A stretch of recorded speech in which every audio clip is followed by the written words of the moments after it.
Archer of the Heathland, Intrigue, by J.W. Elliot, narrated by Jim Byrne.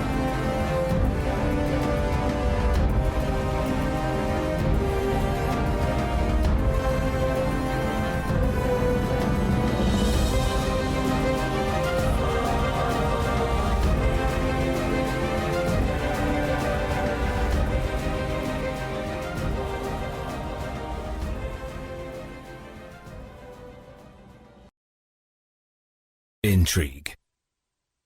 The night seethed with an energy and anticipation that brought the goosebumps to Weyland's arms. He reined his horse to a halt. Someone was out there. Something was going to happen. The foreboding heightened his senses. The smell of human sweat, urine, and wood smoke floated on the breeze that blew over from the camp. The fall of a boot ground pebbles and sand underfoot. A glint of moonlight flashed on steel. Weyland slipped from the saddle and slapped his horse into a walk. He shadowed the animal as it picked its way along the narrow wash leading to the army's encampment. He didn't want to be silhouetted on the back of a horse when someone was sneaking about the underbrush. The path wound its way amid the high heather and the scattered bunches of oak and beech trees. Lairo Forest loomed dark and impenetrable to the east. Weyland had finished his circuit of the archers from his company who were posted to guard the camp. The Duke of Weyland had chosen this ground for the coming battle, and now waited for the Salasani to make the next move. The scattered canopy of oak, beech, and the occasional patch of service berries splintered the light of the full moon, casting fragmented and shifting shadows as the breeze played through the branches. Weyland was still inside the pickets where no enemy was supposed to be, yet he had seen that flash of steel. Harsh whispers followed by a grunt and a gasp disturbed the night. Something heavy crashed through the heather and rolled down the gentle slope into the wash. Weyland crouched low, hugging the shadows, listening to the sound of retreating footsteps. The scattered moonlight flashed across the striped surcoat for an instant before the undergrowth swallowed the shadowy figure. Weyland crept toward the sound of ragged, labored breathing. It might be one of their own men who needed help.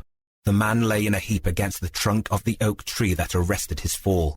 Weyland recognized the crest of the Duke of Weyland stitched to the man's cloak, a stag set against the teardrop shield. Kneeling beside the dying man to see if there was anything he could do, he lifted the fold of the cloak. A pale face with wide, dark eyes stared up at him. The man made a feeble attempt to defend himself until he realized that Weyland wasn't going to attack him. His eyes widened, and he snatched at Weyland's wrist with a vice-like grip. "To the Duke," he said. The words gurgled in his throat. Weyland recognized him as one of the lesser nobles attached to the Duke's household. But Weyland was a simple archer. He led a company of 20 bowmen while his friend Niall led a company of scouts. He was no one the Duke would recognize or even notice, let alone give him an audience. The man slipped a tiny metal tube into Weyland's hand.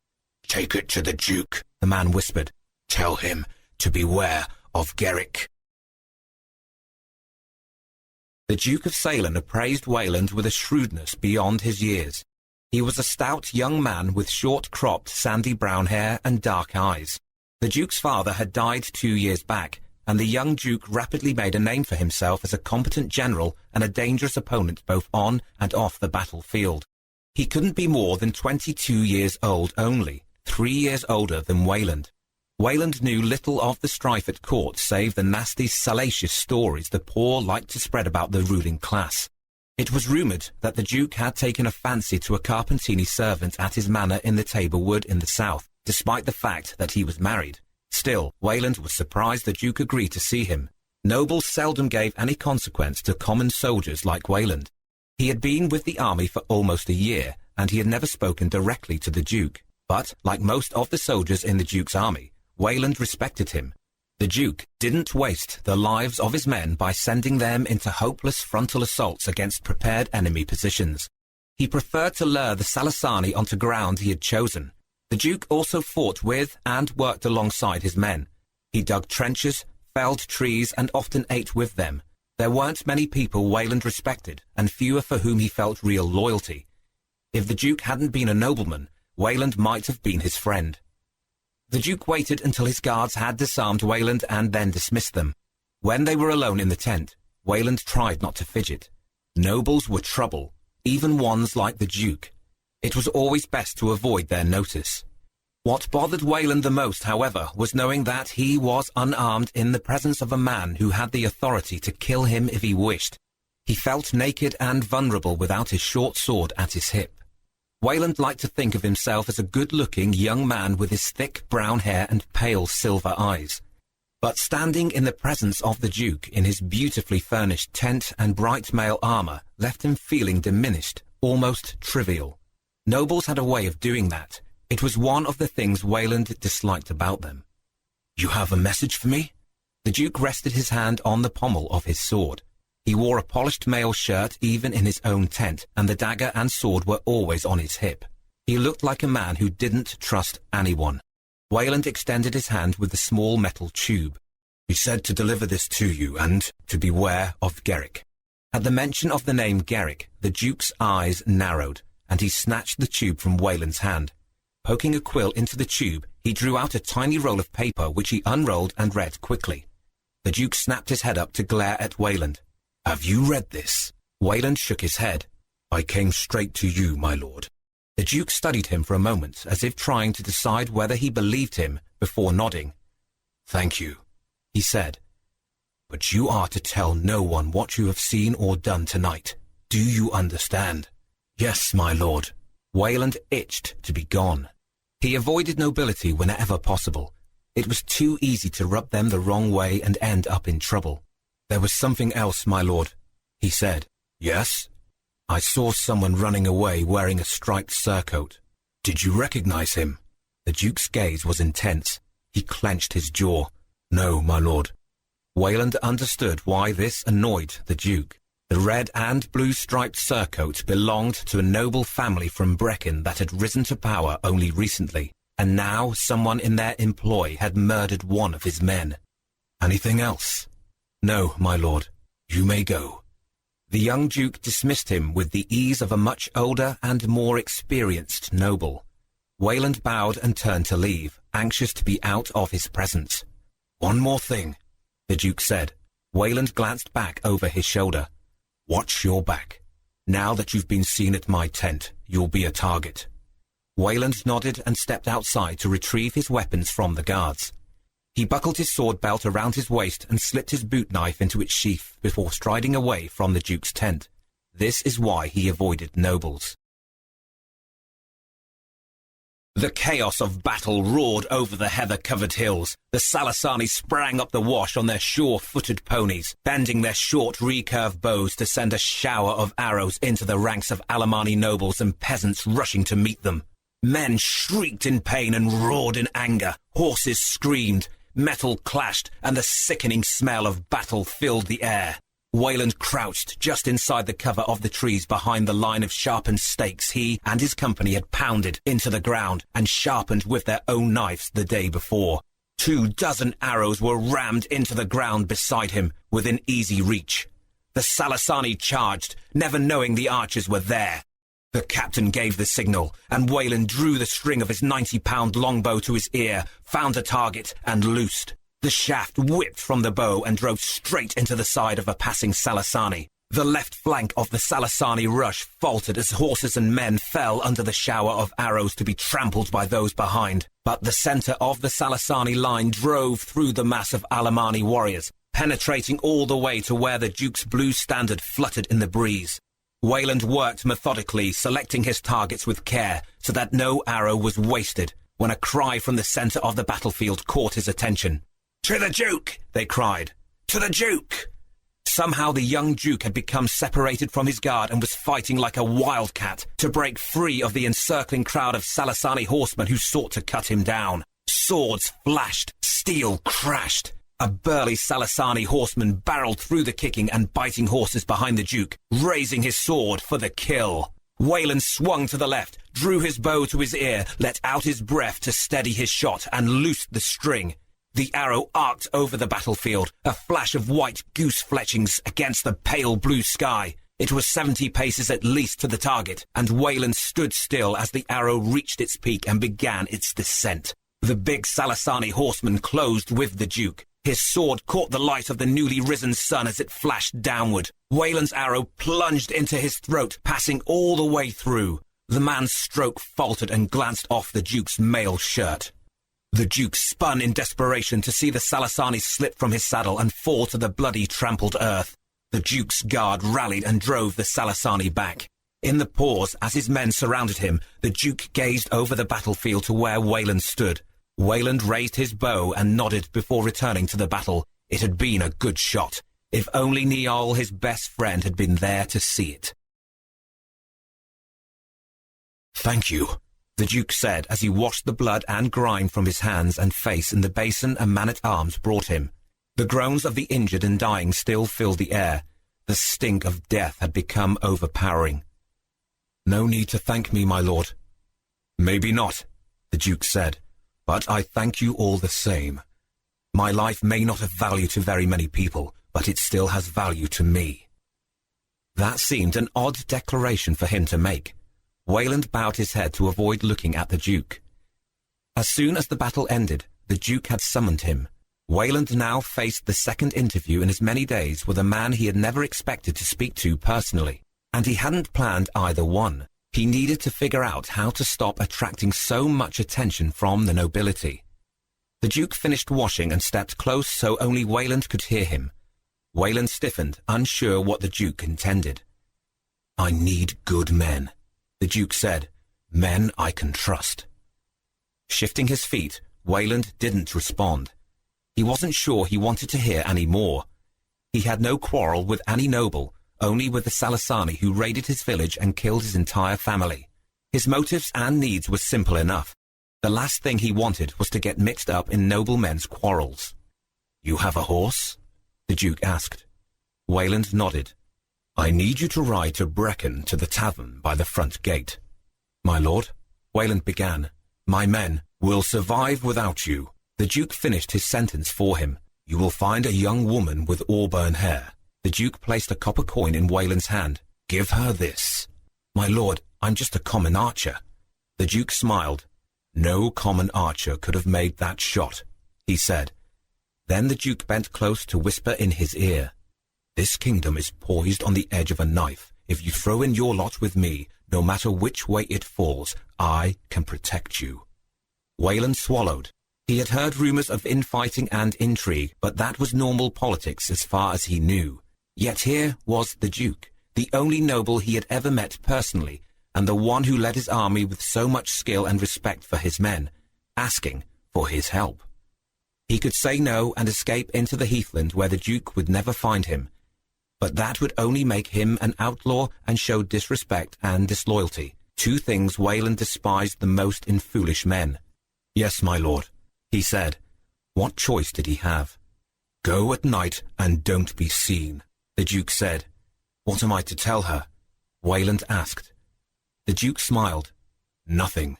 She'll tell you what to do." Weyland ducked under the flap of the tent. Niall would call him a fool for getting mixed up with a noble, but he couldn't see how he could avoid it. "What are you doing?" The voice sounded harsh in the darkness of the close wood where Weyland had picketed his horse. Weyland jerked his dagger from its sheath and spun in a crouch, but it was only Redmond, Niall's younger brother. Weyland shook his head and clicked his tongue in annoyance. Redmond was a tall, lanky youth about 17 years old, 2 years younger than Weyland. He survived the raid on their village and joined Niall and Weyland as they pursued the Salasani into the heathland. He was young, but he was as skilled at woodcraft, tracking and fighting as any man and better than most. "Be quiet," Weyland snapped as he sheathed the dagger and straightened. "I could have knifed you." Redmond smiled. "Maybe," he said. "You could try." Weyland yanked the girth strap tight, but the mare had filled her stomach with air in anticipation of being saddled. He punched her and then yanked again as she let the air out of her belly. He couldn't afford to have his saddle loose tonight. "Where are you going?" Redmond whispered. "You don't need to know," Weyland said. The Duke warned him not to tell anyone, and he figured the Duke would find out if he did. "Niall will want to know." "Look," Weyland said, "I have a job to do. I'll be back in a couple of days." Weyland strung his bow and slipped it over his head to nestle beside his quiver. He picked up the reins and turned back to Redmond, who stood quiet with his jaw set the way he did when he was angry or offended. "I'm sorry, Redmond," Weyland said. I have to go, and I can't tell you where. Redmond frowned. You're in trouble, aren't you? Weyland mounted. Not if I can help it. I'll be back. Don't follow me. You're needed here. He kicked his horse into a walk and ducked into the trees. Now was not the time to worry about Redmond and Niall. He had to get past the sentries and the Salasani without being seen or caught. For a moment, Weyland wondered if the Duke had sent him on this mission to test him, or maybe just to get rid of him because he knew too much. He hadn't forgotten that the assassin who killed the Duke's man had been wearing a surcoat from Brecon. Now the Duke was sending him to the same city on an apparently secret errand. What could be more important than stopping the Salasani invasion? Why would he send a common archer? He had no head for intrigue. He was a fighting man. Weyland approached the sentry line, grateful the moon hadn't yet risen. The cover of darkness would allow him to slip away. He grabbed the horn of his saddle, kicked his feet free of the stirrups, and slid sideways until he was clinging to the side of the horse opposite the sentry. He let the horse move slowly, browsing as she went. With any luck, the sentry would think it was just a stray horse who lost its rider in the battle. The rich smell of the heather filled his nostrils as it brushed his face. The heather in the southern heathland grew tall and in large bunches. Weyland had always loved the smell, especially after it rained. Up in the village of Comrie, before the Salasani burned it to the ground, Weyland spent long hours hunting in the heather and tilling the earth with his father. He had always lived close to the land, but now he lived by his bow and by his sword. The Salasani had driven him from Comrie, leaving him with neither family nor land. He spent the last couple of years roaming with Niall and Redmond, seeking revenge upon any Salasani they met. Niall took special delight in cutting off Salasani ears and keeping them as souvenirs because he knew it terrified the Salasani, and because the Salasani had cut off most of the fingers from Niall's right hand so he couldn't draw a bow. Weyland was growing tired of running, always wondering if the Salasani were tracking him at the same time he tracked them. He thought he might enjoy a quiet life with a wife and family, but now he had complicated his life even more by allowing the Duke to entangle him in intrigues that didn't concern him. He wouldn't have done it for any other noble. The sentry gave a cry as the horse grazed into view. Someone rushed toward them, and Weyland remained silent, letting the horse pick its own way. The muscles in his arms and legs began to burn. As the footsteps approached, his horse trotted out of range and began grazing again. A few more feeble attempts at capturing her failed, and soon she left the line of sentries behind. Weyland dragged himself back up into the saddle and massaged his aching arms and legs. He hadn't pulled that trick in a long while and forgot how much strength it took. He kicked his horse into a slow canter to start putting the miles behind him. He hadn't gone far when someone cried out, and the sound of galloping hooves pounded into the night. Weyland leaned low over his horse's neck and kicked her into a gallop.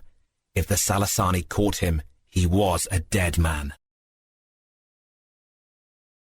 The walls of Brecon loomed out of the twilight of dawn as Weyland reined in his horse and adjusted his seat in the saddle. His horse's head drooped. Weyland had pushed her as hard as he dared. It had been a close run to escape the Salasani. He patted her neck. She'd earned a nice long rest. Weyland dismounted and stretched as he waited outside the gates until the guards unbolted them and shoved them open. Then he waited while they turned the winch to lift the portcullis. Weyland was surprised to find so few travellers waiting to enter the city. On the few occasions when he had visited Brecon, it had always been a bustling market town with merchants and farmers surrounding the gates, anxious to begin selling their wares. But today, only a few trail-worn travellers scuffled underneath the teeth of the portcullis. A few steps inside the gate, and Weyland understood why. A pile of bodies stacked like cordwood had been left by the gates, and a crowd of men wearing masks were now loading them into a cart. The odour of death and disease filled the air. Weyland considered turning around and letting the Duke run his own errands, but he knew he had to see this through. He had given his word, and he respected the Duke. Besides, the Duke was a powerful man. Even if Weyland had not believed in honour and loyalty, he wouldn't dare cross the Duke. So he made his way to the livery by the tavern, where he rented a stall for his horse. He gave her a good rub-down before seeking his own lodging and a warm meal at the tavern. With any luck, he could get this over with and out of this city stalked by disease. He spotted the young woman immediately. She was a handsome, sturdy girl about his own age with thick auburn hair. She wore a light blue dress and a dirty apron. She saw him enter and nodded towards a table in the corner. He sat. It was easy to see why the Duke might take an interest in such a young lady, and Weyland swore he would play no part in orchestrating some tryst for the Duke. If the Duke had forced Weyland to risk his life so the Duke could court the favour of this maiden, he would have words for him. The girl stepped up to him, wiping her hands on her apron. She flashed a pretty smile. The heat rose in Weyland's cheeks, and he suddenly felt awkward. This always happened to him around attractive women. Niall said this was his special curse, and if he didn't get over it, he would never get married. "What can I get you?" she said. She had a pleasing voice and wide, dark eyes. "Ale," Weyland said, "and something to eat." She smiled again. "Just anything," she said. Weyland nodded. "I think we've got a few rats in the back," she said. Weyland scowled until he realized she was teasing him. "A warm stew would do," he said. She seemed disappointed that he didn't tease her back, but she turned and disappeared into the back room. Pulling out the copper coin, Weyland flipped it between his fingers thoughtfully. What was so special about this copper coin? The only thing he could note was the little triangle that had been cut out just above the king's head. He considered keeping the coin and riding back to the camp. Helping the Duke seduce a girl was more than he had bargained for. Maybe he could just explain it to him and the Duke would let it rest. When she came back with the ale, stew, and loaf of bread, he handed her the coin without a word. Her head shot up, and she stared at him, open-mouthed. She looked down at the coin and back at Weyland before she spun and strode from the room. Weyland brooded over his stew as the weariness crept into his bones. He hadn't slept all night. That and the hard ride was starting to tell. The girl hadn't seemed pleased to get the coin. If the Duke thought she wanted him, he was mistaken. Weyland decided if the girl didn't come back before he finished, he would catch a few hours of sleep and head back to the war. Compared to this disease-ridden city and the discomfort of dealing with attractive women, the war seemed rather appealing. But he never had the chance to put his plan to work. A short, stocky man wearing tight blue breeches and a long red tunic slid onto the bench opposite him. Weyland's hand dropped to the hilt of his dagger. He didn't know this man or what he wanted.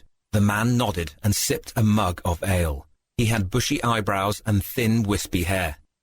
"How fares the war?" he asked. Weyland didn't answer. Why would the man think he had come from the war? He hadn't told anyone that he had been with the Duke's army. "It appears we have a mutual friend," the man said. "Maybe," Weyland replied. He didn't want to commit himself to a relationship when he wasn't sure who the man meant or what he intended. Could he mean the Duke? Or was he speaking of the girl?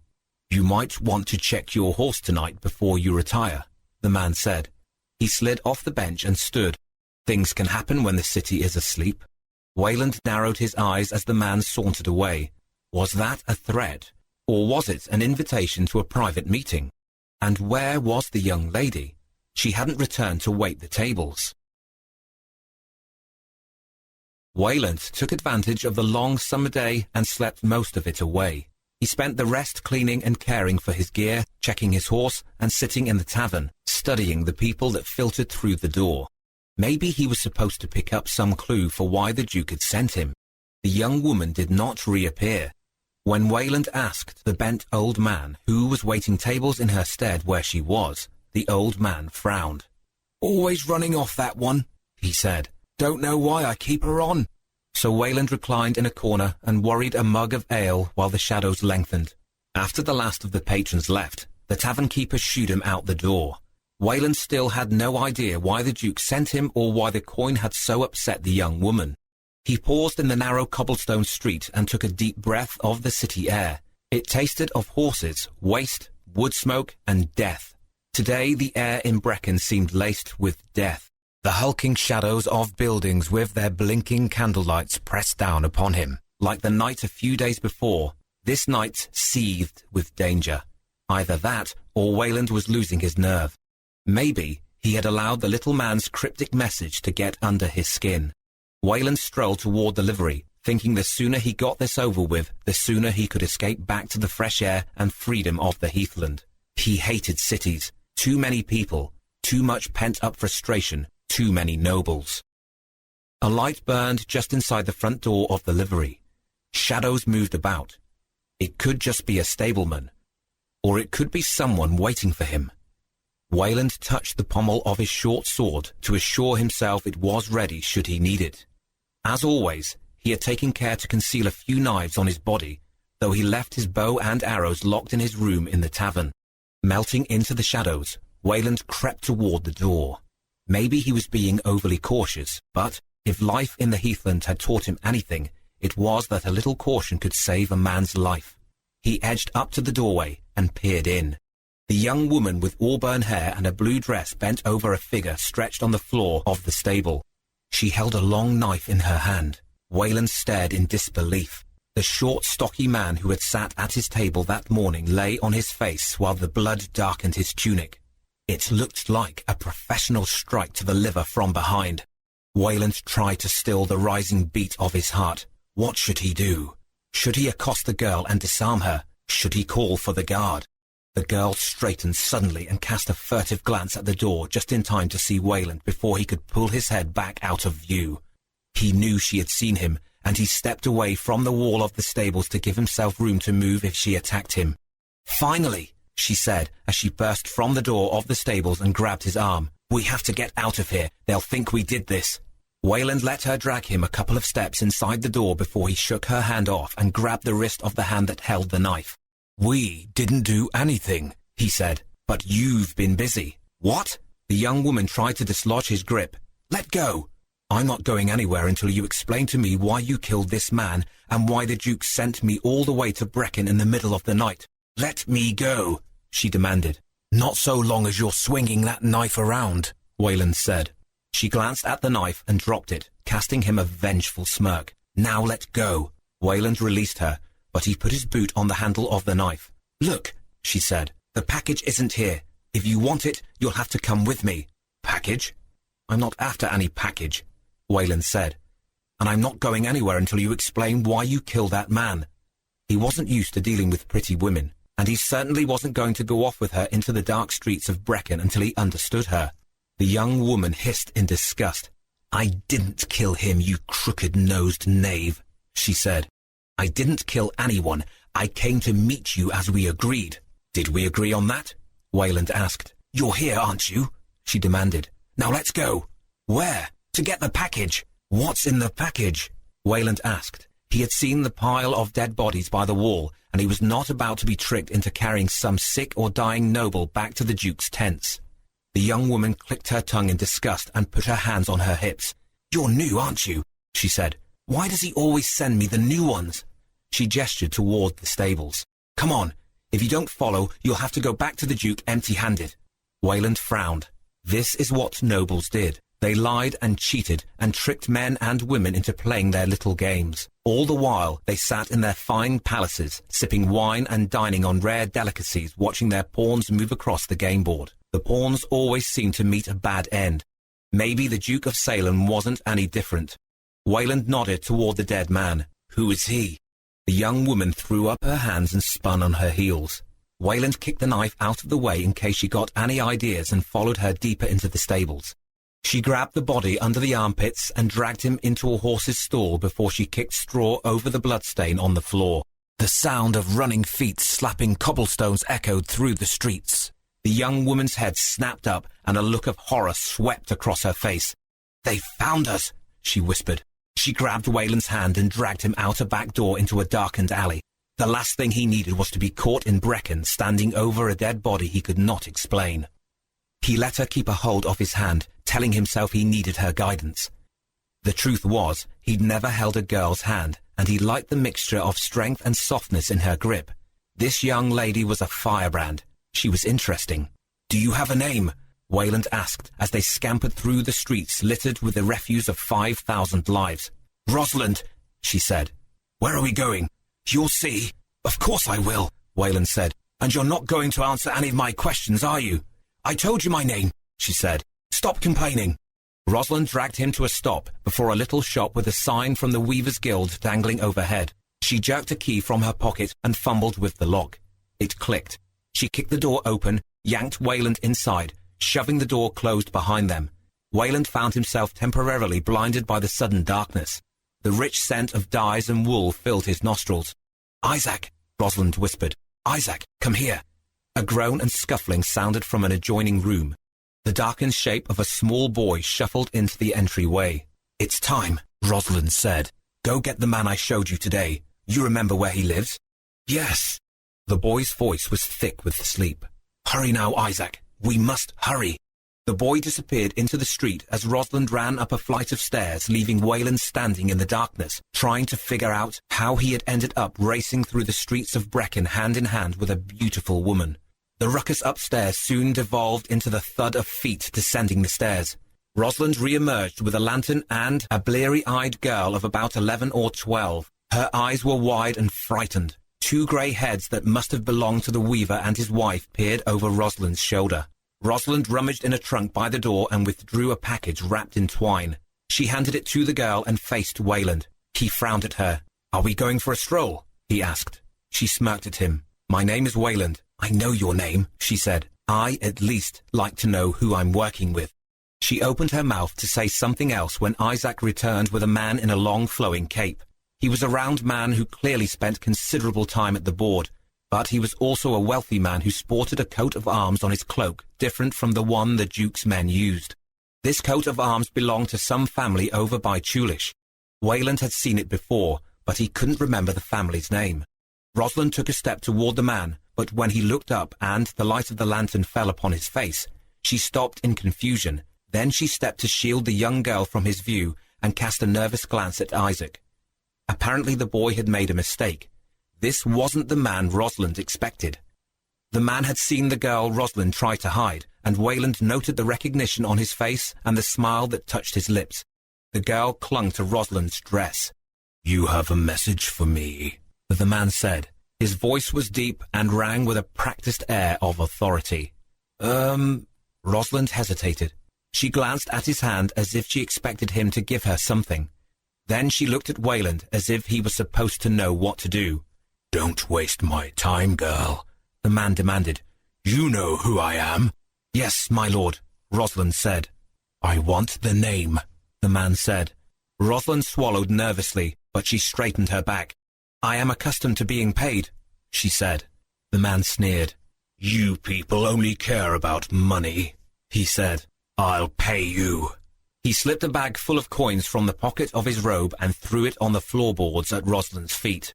Rosalind's eyes opened wide in surprise, but she didn't pick it up. Weyland glanced at her. He imagined she was expecting a copper coin.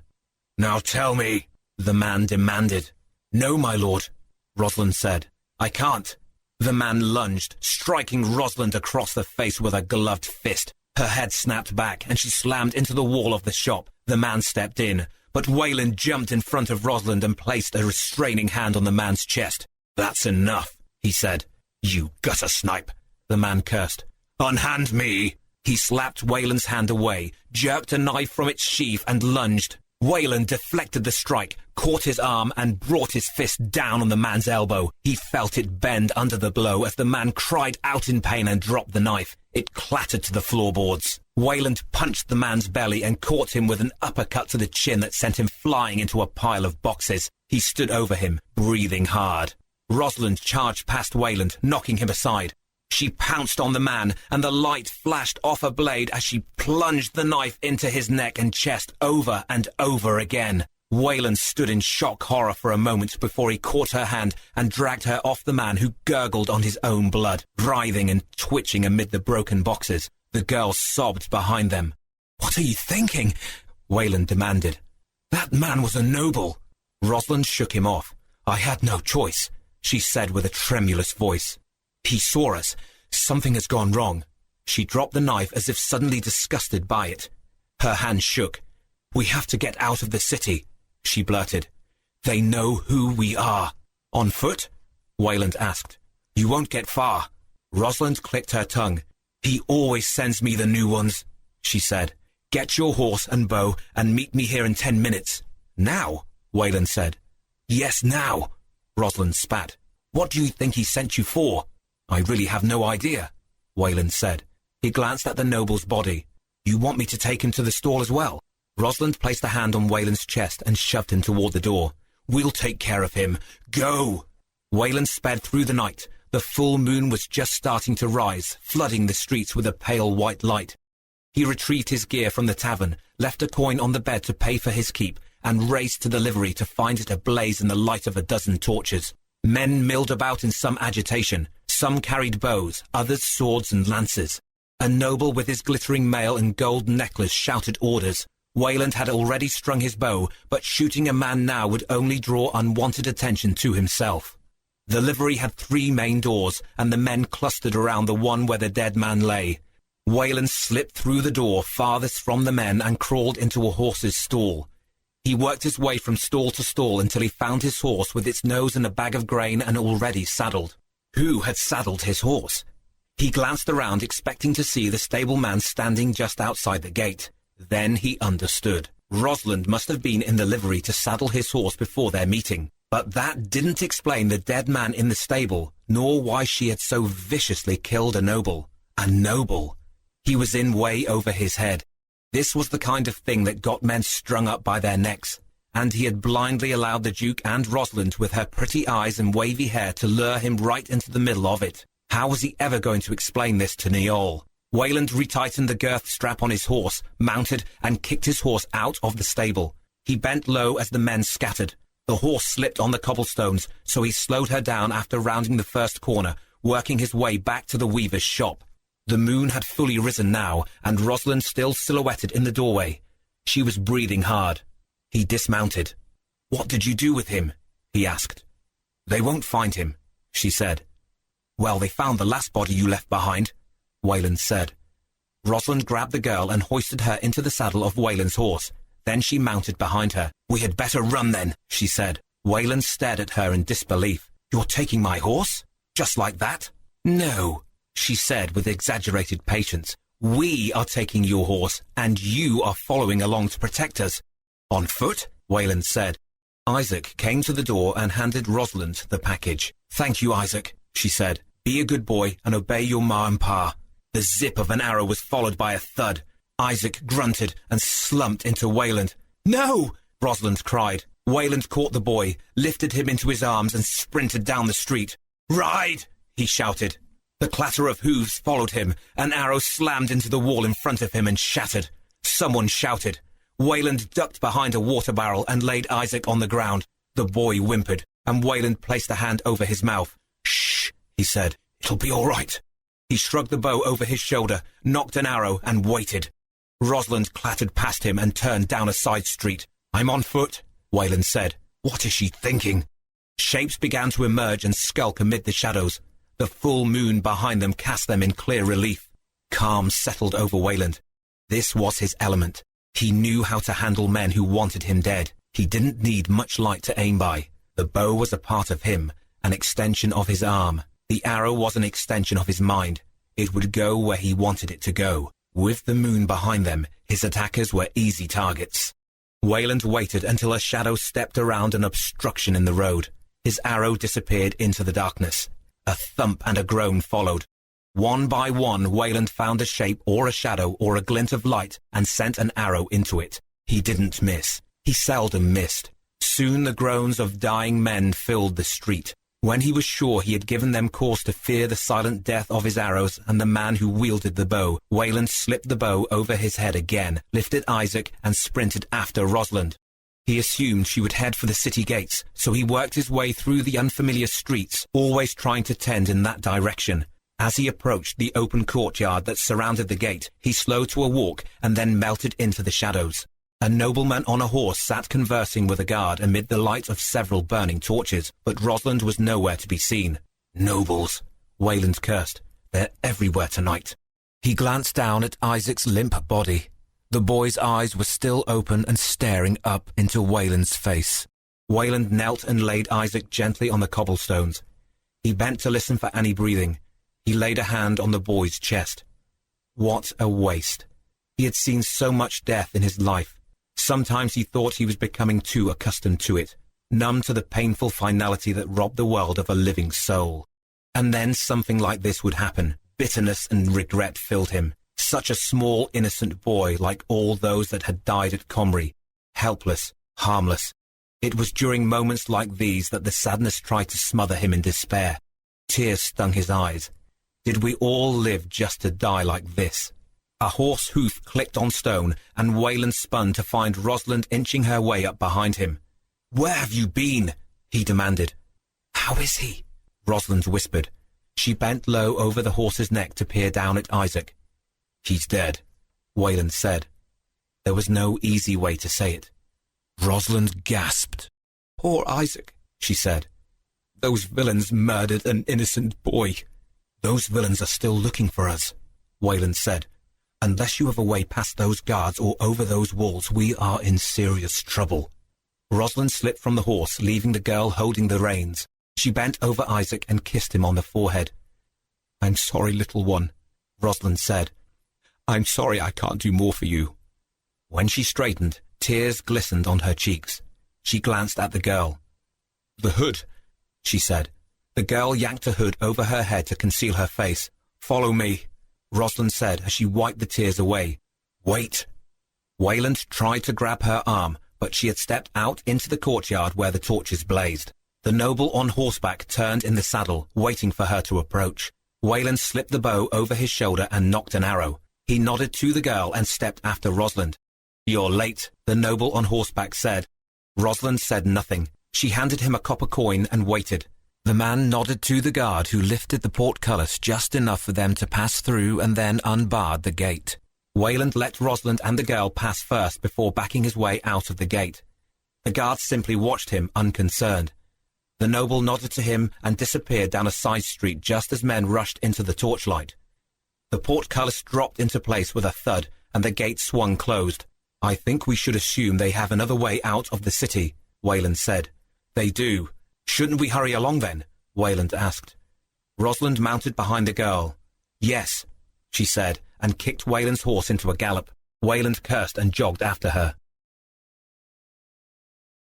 Rosalind paused at the river while Weyland cut a barge loose to ferry them across. Once on the other side, he kicked it out into the current and let it drift downstream. With any luck, the men following might think they were floating downstream on the barge. Then he turned to confront Rosalind. "I'm not running on foot all night," Weyland said. Rosalind smiled. "You don't have to. Just a few more miles."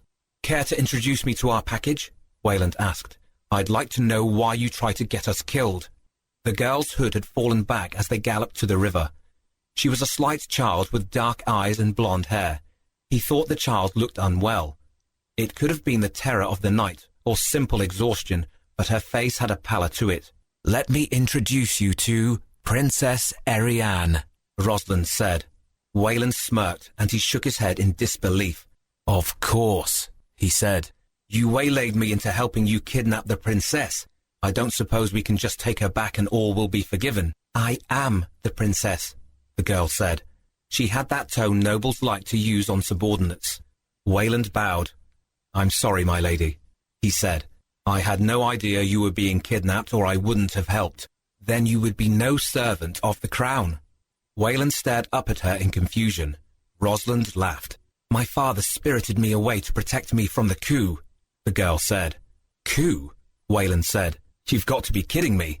The Duke has got me messed up in a coup." This was exactly the kind of thing he had feared. A kidnapped princess and a coup. It didn't matter what happened after tonight. Some powerful group in Col was going to see him as an enemy. Rosalind nudged the horse into a walk. "We shouldn't waste time," she said. "I demand an explanation," Weyland said. "Can you run while I explain?" "If you can talk while you ride," Weyland said. Rosalind kicked the horse into a slow trot heading south away from the city. Weyland jogged alongside her. "The Queen rescued me from a very difficult situation several years ago," Rosalind said. "When she asked me to save her only child, I couldn't say no." "I thought there was another child," Weyland said. "The Queen is pregnant," Rosalind said, "but she's not due for several more months. By rescuing the princess now, we can ensure the royal line will continue."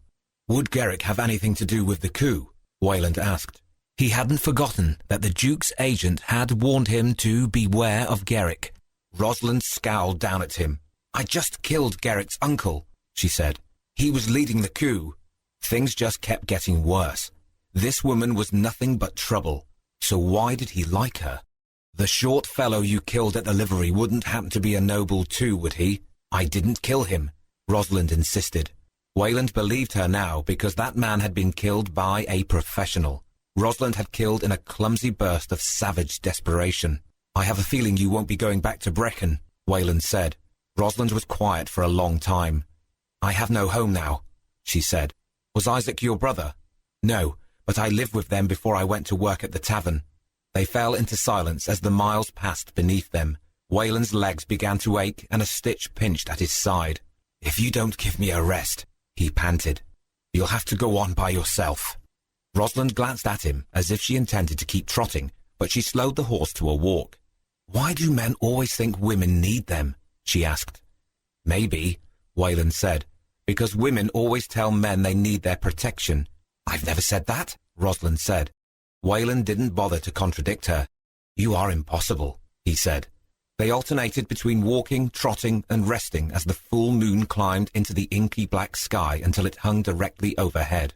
A fresh breeze carried the rich earthy smell of the great Oban plain. It tasted good after the stale, sickly air of the city. The rising thunder of hooves beating the hard-packed earth broke the quiet of the prairie, and Weyland spun to see 5 horsemen pounding over the rise behind them. "Go!" he shouted. "Weyland," Rosalind began, but he slapped the horse's flank. "Ride!" Weyland jerked the bow over his head, knocked an arrow, and aimed at the first rider's horse. He loosed.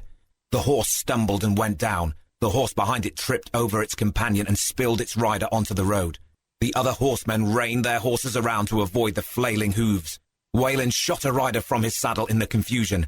The 2 remaining riders galloped toward him. Weyland stood his ground and shot another horseman in the chest. Then he darted out of the path of the oncoming rider and disappeared into the tall grass beside the path. He crouched low, trying to make it difficult for them to see him, but he knew the light of the full moon would betray his passing. He knelt, keeping his head below the height of the grass, and waited, trying to still the pounding of his heart. From this position, he could see the road and hear the thrashing as the injured horses tried to regain their feet. The rider who charged him pulled his horse around and yelled at his 2 remaining companions. "You get this one," he said. Then he kicked his horse down the road. Weyland raised himself on one knee as the man sped past. The rider was 30 paces away and in full gallop when Weyland drew, gave him a lead, and loosed the string. He didn't have time to see whether his arrow flew true or not because the 2 unhorsed riders bore down upon him. Weyland dropped his bow and jerked his sword from his sheath just in time to meet the rush. He deflected a stroke for his head and slammed his foot into the man's knee. It snapped under his boot. Then he jumped back to avoid the stroke from the second man, but the tip of the blade sliced a long, shallow gash along his thigh. He dropped to the ground as if mortally wounded. When the man raised his sword for the killing stroke, Weyland rolled suddenly forward inside the strike and lunged upward, driving his sword up under the man's ribs into his heart. He yanked his sword free and rolled away from the falling man. Sheathing his sword, he grabbed up his bow and sprinted after the horseman that had ridden past him. Rosalind was alone with the princess. Though she had spirit, she was no fighter. If the man caught her before Weyland could stop him, she could not win. Weyland bounded over the rise, ignoring the pain in his thigh, to find the horseman still riding, bent low over the horse's neck. Weyland drew. The man was already more than 100 paces away and would soon be over the next rise. One shot was all Weyland had. He took a deep breath, noted the direction and intensity of the breeze, let the breath out slowly, and loosed. The arrow leapt from the bow and disappeared into the nighttime sky. Breaking into a run, Weyland chased his arrow down the prairie path. As the man crested the hill, he jerked in the saddle. His horse stumbled, and then they disappeared over the ridge.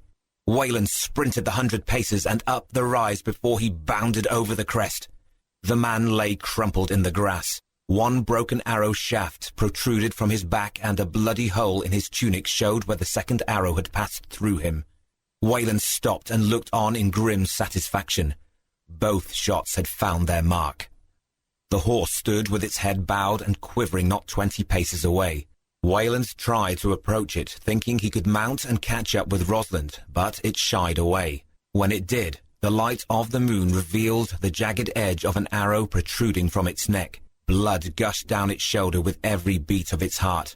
Weyland shook his head in pity. He didn't like killing horses, but in battle there was little choice. His arrow had passed through the rider and bit deep into the horse's neck, slicing through the great vein.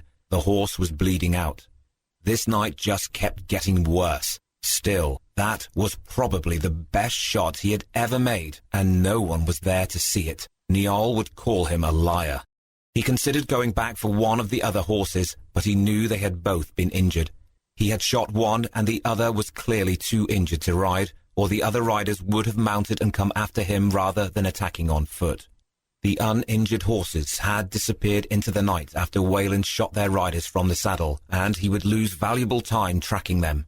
After taking a moment to catch his breath, he loped down the road with long, deliberate strides. It was going to be another very long night, and he needed to keep moving so his thigh wouldn't stiffen. He had gone about a mile when a whistle sounded shrill and piercing over the plains. He slid to a halt, breathing heavily. Sweat dripped from his hair. The whistle sounded again. He scanned the area, expecting another bunch of riders to materialize from the prairie. That would be just his luck. A horse lunged to its feet 50 paces off the road and stepped toward him. Weyland knocked an arrow. The horse was riderless, but had apparently been lying down in the grass. Weyland scanned the area, expecting more horses and riders to rise from the prairie grass and attack him, though he couldn't understand how anyone could have known to set an ambush here. No one knew he would come this way, unless the Duke had betrayed them. Weyland put tension on the string and prepared for a fight, when Rosalind appeared from behind the horse, holding Ariane's hand. "What the—" he began. "I told you to ride." "I did," she said. "Then you just decided to stop to take a rest?" "I'm smart enough to know I wasn't going to outride them," she replied. "And if I had kept going, you wouldn't know we have to leave the road here." "Let's do that," Weyland said. "But let's not make it obvious." "You didn't notice me," Rosalind said with a smile. As she stepped up to him, she saw his blood-soaked pant leg. "Are you all right?" "Yeah. Let me look at it." "I'm okay." "Oh, stop it," Rosalind said. "Come here." She pulled him to the side of the road and made him sit down. "How many were there?" she asked, as she tore a strip of cloth from her petticoat and cleaned and dressed his wound. 5. "You killed them all?" She glanced up at him in awe. 4, he said. "The other has a broken leg." Rosalind smiled mischievously. "Only 4? You must be having a bad night." "You could say that," he said. Rosalind finally reined the horse to a stop near a copse of trees that crowned a pile of boulders. The grey light of morning slowly coloured the world until the sun peeked over the rolling hills of the Oban plain. They dismounted, and Rosalind cradled the sleepy princess in her lap. Weyland gazed at the princess as she lay asleep. "She doesn't look well," he said. Rosalind stroked her hair. "She's just tired." Weyland knew it wasn't weariness. Redmond was the one with the healing skills, but Weyland was certain this child suffered from something worse than exhaustion. He hadn't forgotten the bodies by the gate. Disease was afoot in Brecon. "How long have you been caring for the princess?" Weyland asked. "Not long," she said. "They brought her to me a few days ago after they smuggled her out of Tulish in a milliner's boat." "You really think there's a coup brewing?" "I don't care," Rosalind said. "But no child should be murdered because of her parents." "How long have you known the Queen?" Rosalind paused in stroking the princess's hair to study him. Then she looked down and pushed a strand of hair from Ariane's forehead. "I used to live in a village outside of Dunfermline," she said.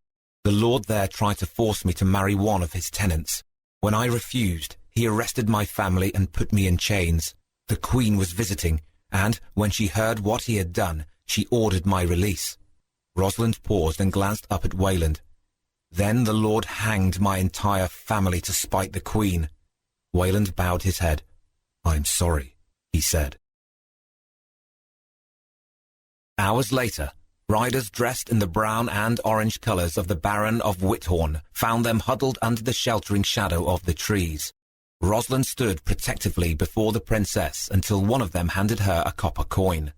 Then they shoved Rosalind and Weyland aside in their haste, leaving them standing awkwardly by the horse. No one spoke directly to them, but Weyland could hear the mumbling of some of the men as they lifted the princess onto the saddle of a horse. "She's sickly," one of them whispered. "Everything depends on the baby now." Weyland didn't want to know any more. Clearly, other intrigues were brewing, and all he wanted was to get as far away from them as possible.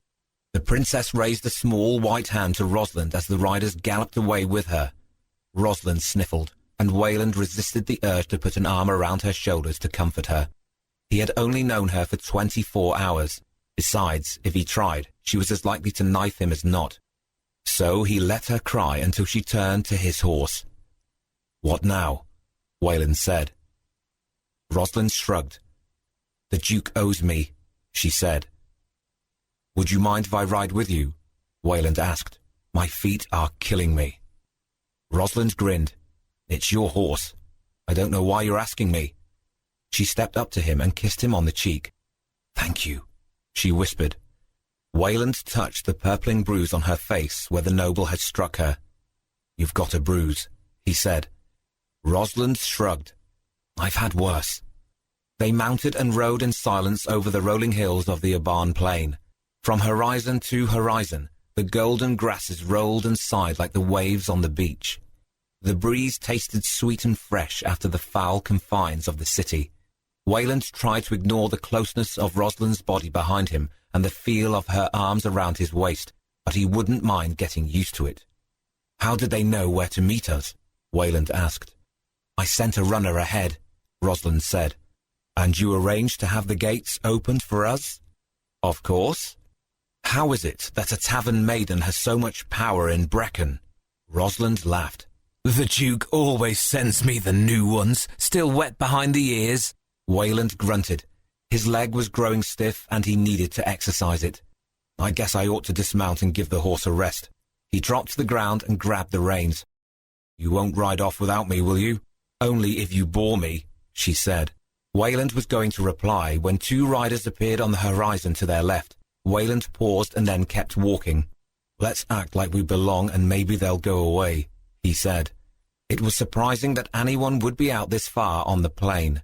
He had intentionally swung wide off the path, so if anyone was following their trail, they wouldn't meet them by accident. Weyland considered remounting and galloping away, but his horse was tired, and it could never outrun a single horseman while carrying two riders. The riders angled toward them and kicked their horses into a gallop. Weyland pulled his bow over his head and nocked an arrow. "You have a knife?" Weyland asked. "Yes." "Don't be afraid to use it," he said. "And if I say ride, I want you to ride as hard as you can. I'll follow if I can." Weyland raised the bow. He could take out at least one of them before they got too close. Waiting until he was sure of a hit, he drew the string to his ear. "You shoot me and I'll kill you," one of the riders shouted. Weyland lowered the bow and laughed. "Does this mean I won't need my knife?" Rosalind asked. Niall and Redmond reined up before them. Niall was a big, broad-shouldered man. He grasped a lance in one hand and a sword hung at his side. Redmond carried a bow over his shoulder the way Weyland wore his. Weyland smiled. "I thought I told you not to follow me," he said to Redmond. Redmond grinned. "You didn't really expect me to listen, did you?" Niall was shaking his head. "We rode day and night, tracking you all the way to Brecon and then halfway across the Aban plain, thinking you were in some kind of trouble, and all you were doing was chasing a woman." "Well," Weyland said, "and you let her ride your horse while you walk." Weyland glanced up at Rosalind. "I didn't exactly let her," he said. "She kind of took it." "You never could handle a woman," Niall said. "She's a handful," Weyland said. "That would explain the trail of dead bodies we've been following," Niall said. "I'm worth fighting for," Rosalind said. "Besides, it was self-defense. They attacked us." Weyland smiled at the sound of injured defiance in her voice. She didn't know Niall's sense of humor. Redmond laughed and Niall appraised her. "So, you're not going to tell us why Brecon is in an uproar?" asked Niall. "Nobles," Weyland said. "They're nothing but trouble."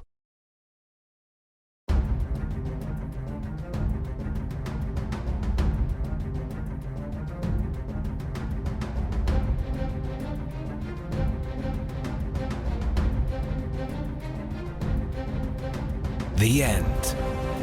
We hope you have enjoyed Archer of the Heathland Intrigue by J.W. Elliot, narrated by Jim Byrne. Please leave an honest review for us on Audible. Continue the adventure with Book 1 Deliverance, which is available in ebook, print and audio on Amazon.